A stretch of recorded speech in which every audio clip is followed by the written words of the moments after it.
नमस्कार, आप देख रहे हैं न्यूज 18 राजस्थान। आपके साथ मैं हूं अभिषेक। मिलावटखोरों पर नकेल कसने के लिए पूरे प्रदेश में शुद्ध के लिए युद्ध अभियान शुरू किया गया है। इस अभियान के तहत दूध के सभी प्रोडक्ट और आटा, बेसन, तेल, सूखे मावे के सैंपल भी लिए जाएंगे। इस अभियान के लिए कोर ग्रुप का गठन किया गया है, जिसमें गृह विभाग के प्रमुख शासन सचिव, खाद्य एवं नागरिक आपूर्ति विभाग के शासन सचिव और पशुपालन एवं डेयरी विभाग के शासन सचिव शामिल हैं, जबकि चिकित्सा एवं स्वास्थ्य विभाग कोऑर्डिनेटर की भूमिका निभाएगा। कोर ग्रुप की ओर से हर जिले में कमेटी का गठन किया गया है, जिसके अध्यक्ष कलेक्टर्स हैं। अभियान के दौरान जिला कमेटी की ओर से मिलावटखोर, थोक और खुदरा विक्रेताओं की पहचान की जाएगी, जिसके बाद उन मिलावटखोरों के खिलाफ सख्त कार्रवाई मौके पर ही सुनिश्चित की जाएगी। इतना ही नहीं, मिलावटखोरों की जानकारी देने वालों को 51,000 रुपए का इनाम भी दिया जाएगा। लेकिन सवाल यह कि मिलावटखोरों के खिलाफ शुद्ध के लिए युद्ध कितना शुद्ध है?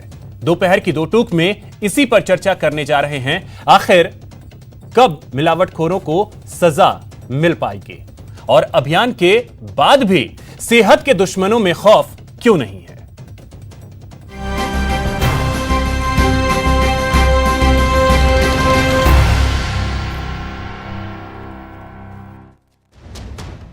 मिलावटखोरों के खिलाफ एक्शन, शुद्ध के लिए युद्ध अभियान। मिलावटखोरों का पता दो, इनाम पाओ। मिलावट का जहर घोलने वालों की अब खैर नहीं। ज्यादा मुनाफा कमाने की लालच में लोगों की सेहत से खिलवाड़ करने वाले अब बच नहीं पाएंगे। जी हां, पूरे प्रदेश में सेहत के दुश्मनों के खिलाफ शुद्ध के लिए युद्ध अभियान की शुरुआत की गई है। इस अभियान के तहत सिर्फ दूध, मावा, पनीर समेत दूध के सभी प्रोडक्ट की न सिर्फ जांच की जाएगी, बल्कि आटा, बेसन, तेल, सूखे मेवे के सैंपल की भी जांच की जाएगी।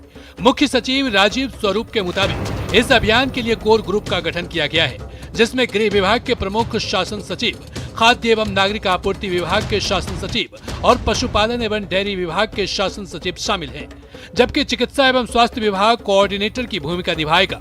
कोर ग्रुप की ओर से हर जिले में एक कमेटी गठन किया गया है, जिसके अध्यक्ष कलेक्टर हैं। कोर ग्रुप के सदस्य जिला स्तरीय प्रबंधन समितियों और कलेक्टरों से हमेशा संपर्क में रहेंगे। इस दौरान जिला कमेटी की ओर से मिलावटखोर, थोक और खुदरा विक्रेताओं की पहचान की जाएगी, जिसके बाद उन मिलावटखोरों के खिलाफ सख्त कार्रवाई मौके पर ही सुनिश्चित की जाएगी। इतना ही नहीं, मिलावटखोरों की जानकारी देने वालों को 51,000 रुपए का इनाम भी दिया जाएगा। आइए अब आपको बताते हैं, पूरे प्रदेश में जनवरी 2020 से अब तक कितने मिलावटखोरों के खिलाफ कार्रवाई की गई है। पूरे प्रदेश में 2,898 सैंपल लिए गए हैं, जिसमें 512 सैंपल सब स्टैंडर्ड, मिस ब्रांड और अनसेफ पाए गए। 367 मामलों में केस दायर किए गए। 85 मामलों में ही फैसला आ पाया है। दोषियों से 13,97,000 जुर्माना राशि वसूले गए। मिलावटखोरों के खिलाफ सब स्टैंडर्ड, मिस ब्रांड का केस एडीएम कोर्ट में चलता है, जबकि अनसेफ मामले में न्यायिक अदालतों में केस चलता है। ऐसे में मिलावट के मामले में जेल भेजने की मामले काफी कम सामने आते हैं। ज्यादातर मामलों में मिलावटखोर जुर्माना देकर आसानी से छूट जाते हैं, जबकि FSSAI के मुताबिक मिलावट से सेहत नुकसान की आशंका पर 7 साल से लेकर उम्र कैद तक सजा का प्रावधान है। इसके अलावा 10 लाख जुर्माना की भी सिफारिश की गई है, जबकि मिलावट से मौत होने पर ही उम्र कैद का प्रावधान है। न्यूज 18 राजस्थान के लिए जयपुर से सचिन शर्मा की रिपोर्ट। तो अभियान तो शुरू हो गया है, लेकिन शुद्ध के लिए युद्ध अभियान कितना शुद्ध है, यह बड़ा सवाल है। इस पर चर्चा करने के लिए हमारे साथ खास मेहमान हैं, वो जुड़ गए हैं। सबसे पहले मैं आपका उनसे परिचय करवा दूं। अनंत शर्मा जी, जो कि राष्ट्रीय अध्यक्ष हैं भारतीय उपभोक्ता परिसंघ के, वो हमारे साथ जुड़े हैं। कृतेश ओसवाल जी, जो कि अधिवक्ता हैं राजस्थान हाईकोर्ट में, और डॉक्टर सुरेंद्र कुमार सैनी, जो कि डिप्टी CMHO हेल्थ जयपुर के हैं। सर, आप तीनों का बहुत बहुत स्वागत है न्यूज 18 राजस्थान पर। सबसे पहले सुरेंद्र कुमार जी, मैं आपसे पूछना चाहूंगा, देखिए बहुत अच्छा नाम है, जो स्लोगन दिया गया है शुद्ध के लिए युद्ध, बहुत अच्छा लगता है। लेकिन अब ऐसे में बड़ा सवाल यह है कि शुद्ध के लिए युद्ध अभियान जो है वो कितना शुद्ध है सर? क्योंकि रिपोर्ट आपने देखी होगी, कार्रवाई कुछ नहीं होती है।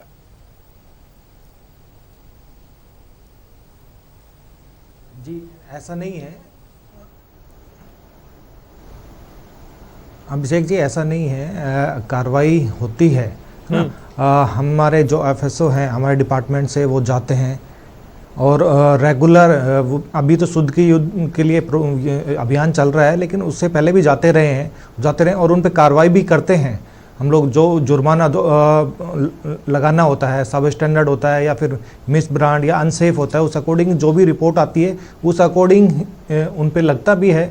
एडीएम कोर्ट में जाता है, जैसे मिस ब्रांड और सब स्टैंडर्ड है वो एडीएम कोर्ट में उन प्रकरण को ले जाया जाता है, तो वहाँ पे उन पे जुर्माना लगाया जाता है या कोई जो भी सज़ा होती है उस अकॉर्डिंग वो सुनाई जाती है। अगर एक रफ आंकड़ा मैं आपसे जानना चाहूं कि कितने लोगों पर कार्रवाई साल 2020 में हुई है?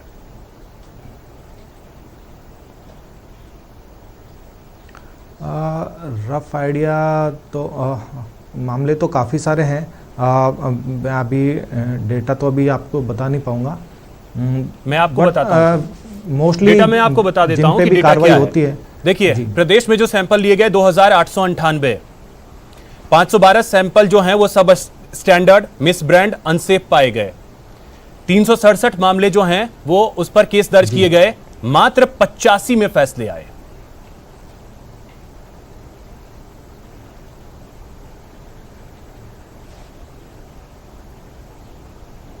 सुरेंद्र जी, आंकड़े ये हैं। जी बाकी जो है बचे हुए हैं वो प्रक्रियाधीन हैं, और अगर कुछ मामले ऐसे भी होते हैं वो 30 डेज में वो अगर वो संतुष्ट नहीं होते हैं कि जैसे हमने लिया हमारी लैब से उनको जांच करवाया और वो संतुष्ट नहीं है कि ये जो रिपोर्ट है इससे हम संतुष्ट नहीं है, तो 30 दिन के अंदर वो अपना एक अमाउंट होता है, राशि होती है 5000 समथिंग, तो उसको उसका डीडी बना के वो देते हैं और उससे फिर हम उसको दूसरी लैब में पुणे या मैसूर में जो लैब है वहाँ पे टेस्ट के लिए भेज देते हैं। इसका असर कितना होता है? असर तो बिल्कुल भी नहीं दिखता है, क्योंकि वो जुर्माना देकर छूट जाते हैं, वापस उसी धंधे में लग जाते हैं। जी ठीक है, ये चीज में मैं आपसे आगे समझूंगा सुरेंद्र जी। जी अब वो जुर्माना देकर एक सवाल अनंत शर्मा जी मैं आपसे समझना चाहूंगा कि उपभोक्ता क्या करे, उसके पास क्या विकल्प हैं? मिठाई की दुकान पर जाता है, वो क्या करे, वो कैसे बाइफरकेट करे कि कौन सा शुद्ध है और कौन सा अशुद्ध है? सामान्य तौर पर तो उपभोक्ता के लिए सहज नहीं है कि वो मिलावट को आसानी से खुद पहचान कर सके। आजकल टेक्नोलॉजी इतनी आ गई है और मिलावट के तरीके ऐसे विकसित हो गए हैं कि अब उपभोक्ता के लिए सहज नहीं है कि वो देख सके। आपने जो बात उठाई थी वो बिल्कुल ठीक है, बाजार में भय बिल्कुल भी नहीं है। अपराधी अपराध करने के बाद भी बच जाते हैं या मामूली जुर्माना उनको देना पड़ता है और वो छूट जाते हैं, और इसी का परिणाम है कि आज मिलावट की स्थिति बेहद गंभीर है और आदमी तिल तिल कर मरने के लिए मजबूर हो रहा है। आम उपभोक्ता खाने पीने की चीज़ों में, छोटी चीज़ों में घर में लाकर जांच कर सकता है, लेकिन जो बने हुए चीज़ें हैं, प्रोसेस फूड है, उनमें उसके लिए आसान नहीं है कि वो मिलावट की जांच कर सके। वो तो तभी संभव है जब सरकारी स्तर पर कानूनों की प्रभावी ढंग से क्रियान्विति हो और कानून को अधिक कड़ा बनाया जाए। पहले जब जो फूड एडल्ट्रेशन एक्ट था, उसके बाद जब जो नया कानून लाया गया है, तो मेरा मानना है कि 1-2 मामलों में सज़ा बढ़ाई गई, लेकिन बाकी जगह इसे कमज़ोर कर दिया गया। हमारा मानना है कि जुर्माना देकर केवल आर्थिक पेनल्टी के आधार पर किसी को छोड़ा नहीं जाना चाहिए और कानूनों को कड़ा करके मिलावटखोरों को फांसी पर लटकाने के कानून बनानी जानी चाहिए, तब भय कायम होगा। तो मुख्य बात यही है कि एक तो जो कानूनी प्रक्रिया है उसका फ़ायदा ये उठाते हैं, दूसरा वो इतना लेट होती है कि नतीजे आते आते तक चीज़ें बदल जाती है, कहीं ना कहीं मैनेज हो जाती है, उसका नुकसान होता है। और आम जो व्यापारी है वो ये जानता है कि अगर वो मिलावट करते हुए पकड़ा भी गया तो या तो ये इनके प्रकार वो बच जाएगा, और यदि सज़ा भी हुई तो मामूली जुर्माना या थोड़ी सी सज़ा होगी, जिसके मुकाबले उन्होंने मुनाफा बहुत ज़्यादा कमाया है। तो ये अभियान केवल ठीक है, मुख्यमंत्री जी ने हमारे अनुरोध पर अभियान चलाया, मैं बहुत बहुत स्वागत करता हूँ, और ऐसे अभियानों की बहुत ज़रूरत है, क्योंकि पिछले दिनों कोरोना काल की वजह से जिन लोगों पर मिलावट रोकने की जिम्मेदारी थी वो सब अधिकारी कोरोना में अधिक व्यस्त हो गए और मिलावटखोरों ने समझ लिया कि इस समय तो जैसा चाहो करो, खुली मिलावट चल रही है, क्योंकि उनको लगता है सब कोरोना में व्यस्त है।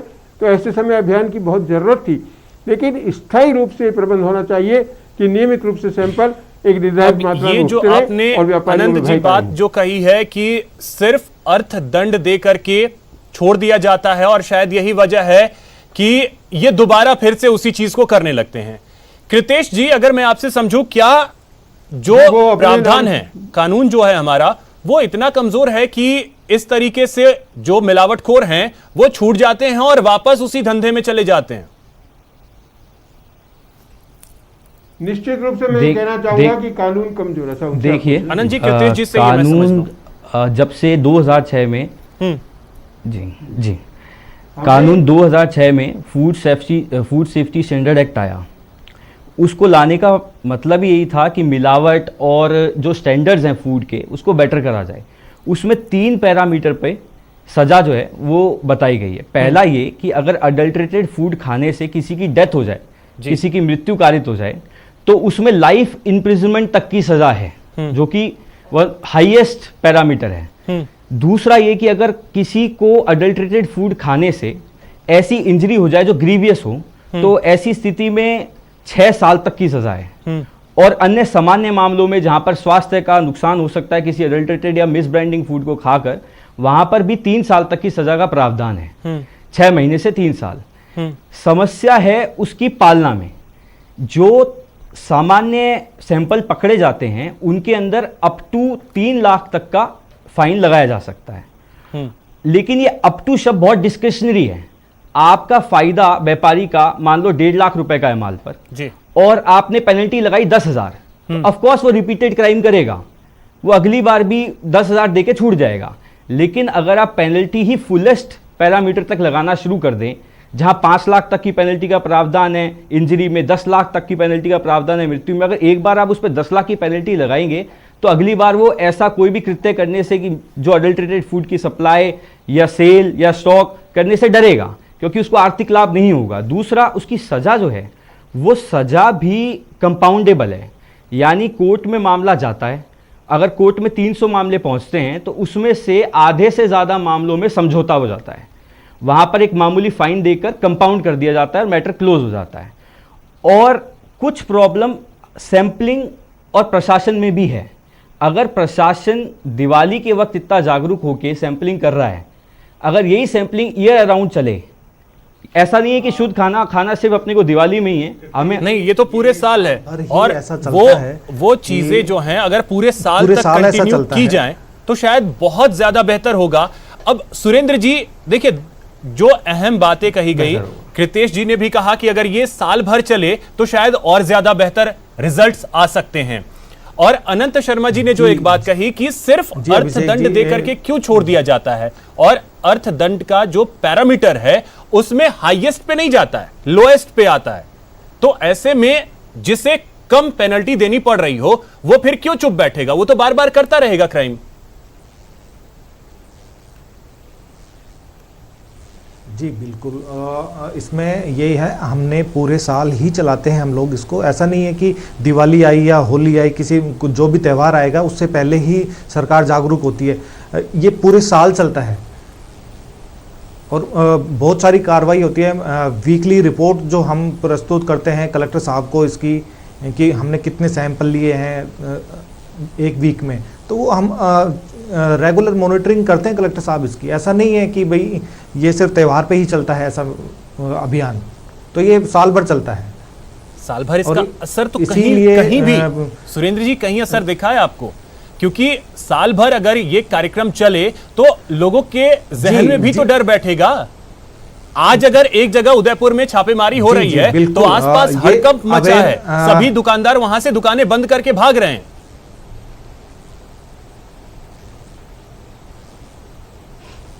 जी बिल्कुल, ये होता है, लेकिन होता क्या है कि हम लोग ही इसको बढ़ावा देते हैं। पब्लिक अगर उसकी शिकायत करे, अगर उनको लगता है उन्होंने कहीं से मिठाई खरीदी या फिर कोई भी, वो तो एक चीज बताइए, आप उसकी शिकायत हमें मिले तो हम ज्यादा अच्छे प्रभाव से वो कर पाएंगे।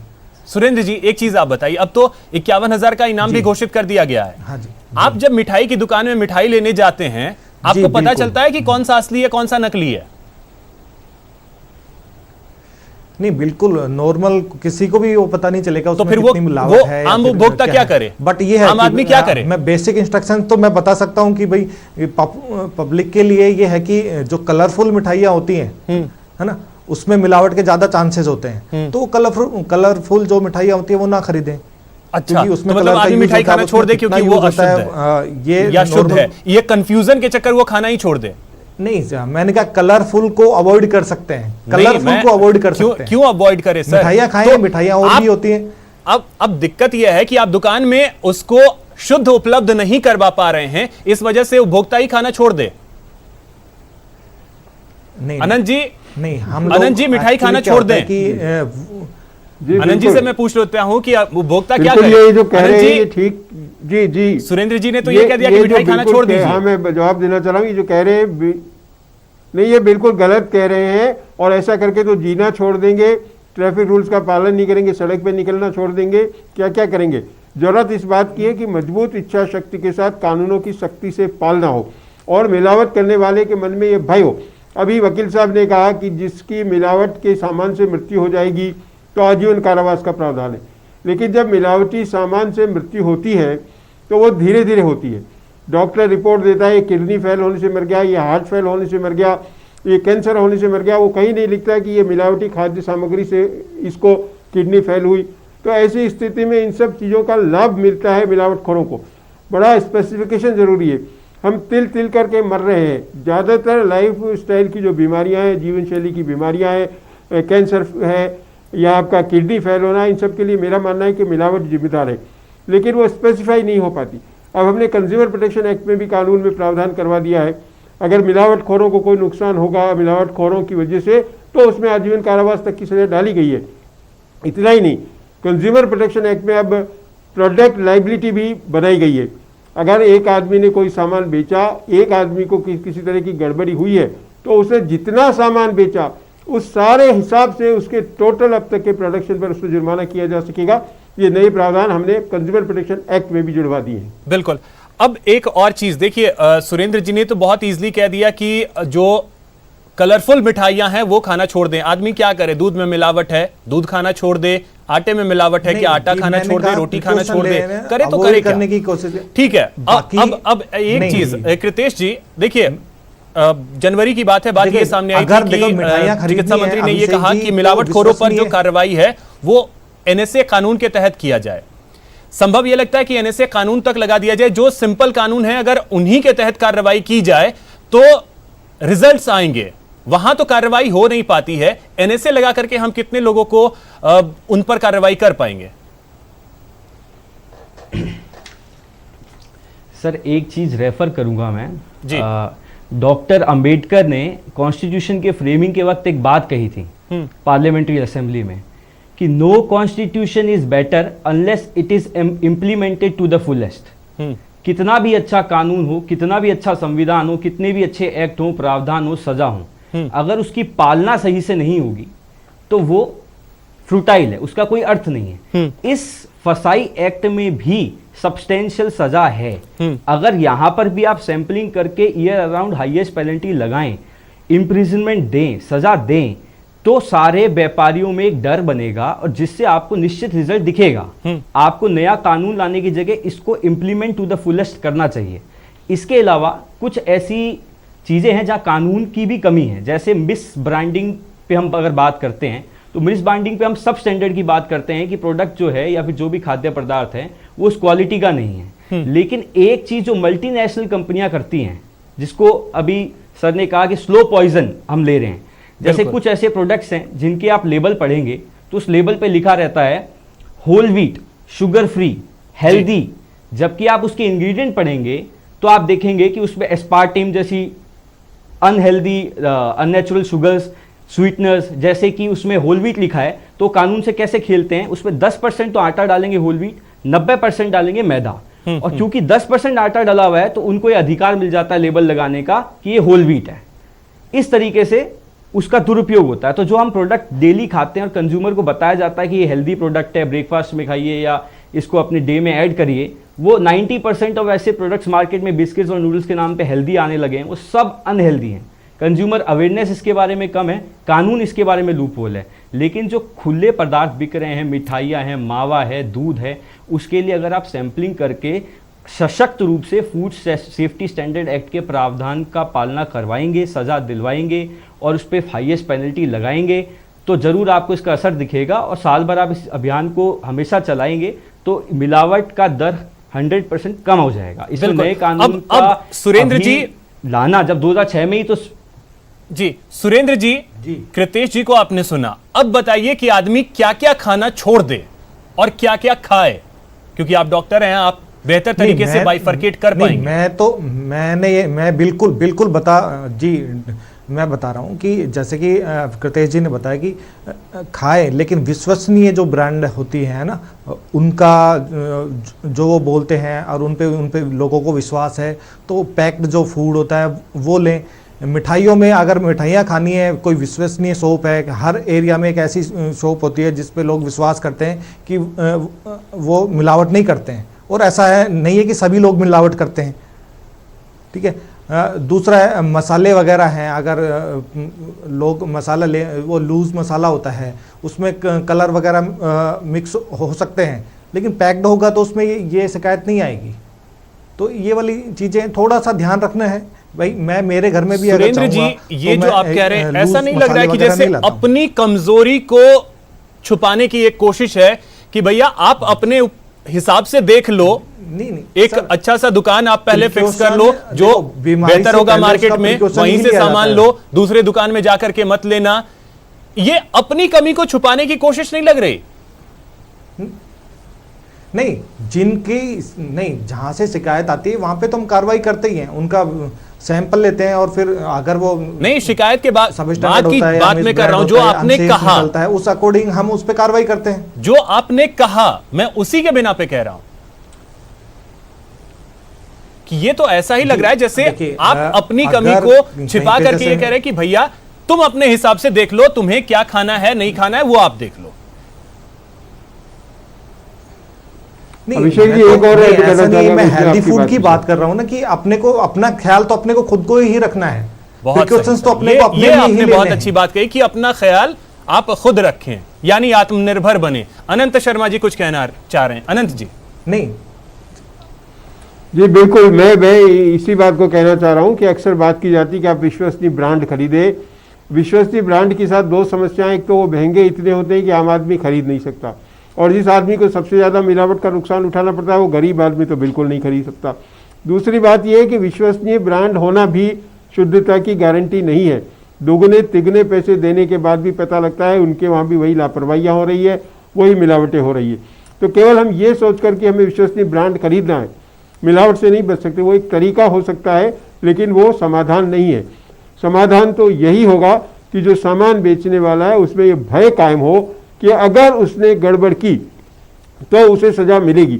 जो मकसद था कानून का कि भय कायम हो ताकि अपराध रुके, वो जब तक नहीं होगा कितने भी हम काम करते रहें, भय के बिना प्रीत नहीं होती। जैसा पुरानी कहावत है, राज्य का दंड का एहसास भी नहीं होता। भय कायम करके ही हम मिलावट को रोक सकते हैं। और दूसरी बात, जो उपभोक्ता को जागरूक करने की आप लगातार कह रहे हैं, ये बेहद दुख की बात है कि राज्य में उपभोक्ताओं को जागरूक करने की दिशा में खासतौर से स्वास्थ्य विभाग द्वारा मिलावट के क्षेत्र में कुछ नहीं किया जा रहा। आईईसी इनकी और बहुत सारी चीज़ों में बहुत सारी चलती है, बीमारियों के बारे में चलती है, लेकिन मिलावट को लेकर जागरूकता का कोई प्रचार अभियान नहीं है। उपभोक्ता संगठनों को साथ नहीं रखा जाता, सामाजिक संगठनों की भागीदारी नहीं है। मेरा हमेशा ये सुझाव रहा है कि इस तरह के जो भी अभियान है उनको पारदर्शी बनाया जाना चाहिए, और इसमें स्वैच्छिक उपभोक्ता संगठन, सामाजिक संगठन, क्लब, महिला समितियां, इन सबको भागीदार बनाना चाहिए। हर लेवल पे इसकी जरूरत है कि लोगों को जागरूक किया जाए, लोग जागरूक हों। और सबसे अहम ये हो जाती है कि कार्रवाई, वो जो आपने कहा कि भय बिन होत न प्रीत, वही वाली स्थिति बनती है। एक आखिर में मैं कृतेश जी, मैं आपसे थोड़ा सा ये समझना चाहूंगा, आप तो अधिवक्ता हैं, आपके पास ऐसा आज तक कोई केस आया है कोई आदमी लेकर के कि हाँ मिलावट का ये मामला है और आप इस केस को फाइल करें? ऐसा कोई मामला आया है आपके पास? जी जी बिल्कुल आया है। मैं नाम नहीं लूँगा। यहाँ पर यहाँ के अच्छे फूड सप्लायर्स मुंबई के होटल्स में काफ़ी सामान बेचते हैं, तो उनके सैंपल्स जो पकड़े गए और उन्होंने उसके बचाव के लिए जब वो मेरे पास आए तो वो मुकदमा कुछ टाइम चला, उसके बाद वो कंपाउंड हो गया, एक मामूली पेनल्टी लगी और पेनल्टी लग के वो ख़त्म हो गया। जबकि ये मैं खुद जानता हूँ कि जैसे अभी कोविड का पीरियड था, मैं कई लोगों से जो इस लाइन में काम करते हैं उनसे सुन चुका हूँ, जब 3 महीने 6 महीने तक दुकानें बंद थी तो जो माल दुकानों में स्टॉक के रूप में उपलब्ध था, जिसमें सूखे मावे यानी ड्राई फ्रूट्स, दालें, मसाले, ये सब चीज़ें व्यापारी ने ख़राब होने पे अपने सर पे नहीं ली। इन्हीं चीज़ों को होटल्स में, रेस्टोरेंट्स में, क्योंकि आप एंड कंज्यूमर की बात कर रहे हैं, वो तो फिर भी देख के खरीदता है, बिल्कुल। लेकिन आप जब होटल में सप्लाई करते हैं जहां पर कंज्यूमर खाने जाता है, होटल वाला सिर्फ मुनाफा देखता है कि मुझे बिल्कुल ये उससे 30 रुपए की है मुनाफे और ये के अलावा और 15 कुछ चाहिए ही नहीं, और ये जितने भी मिलावटखोर हैं उन्हें सिर्फ और सिर्फ मुनाफा चाहिए, और यही वजह है कि वो लोगों की जिंदगी के साथ खिलवाड़ कर रहे हैं। जरूरत है इन पर सख्त कार्रवाई की। देखना अहम होगा कि आगे कार्रवाई किस हद तक हो पाती है। बहुत शुक्रिया आप तीनों का हमारे साथ जुड़ने के लिए, इस चर्चा में शामिल होने के लिए। तो शुद्ध के लिए युद्ध अभियान जारी है, सवाल यही है कि यह कितना शुद्ध है। फिलहाल इतना ही, नमस्कार।